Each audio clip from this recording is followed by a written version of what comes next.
Ang tatay ko galing siya sa generation na laging galit. Maalala ko, sinabi niya talaga sa akin, paulit-ulit habang ako ay lumalaki, ikaw, hindi ka tao sa paningin ko.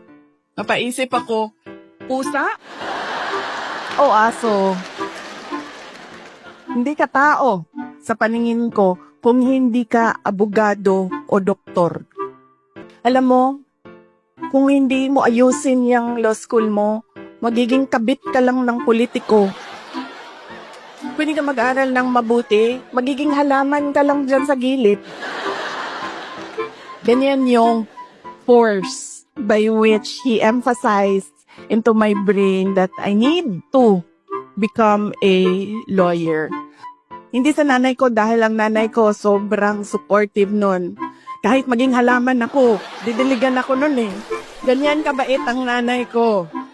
Pero nung nakita niya yung grade ko sa bar exams at nakita niya na mas mataas yung grade ko sa bar exams kesa sa kanya, 5 points ang layo namin. Doon siya nagbago.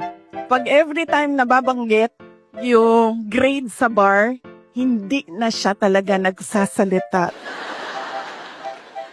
Tapos lagi ko pa sinasabi sa kanya,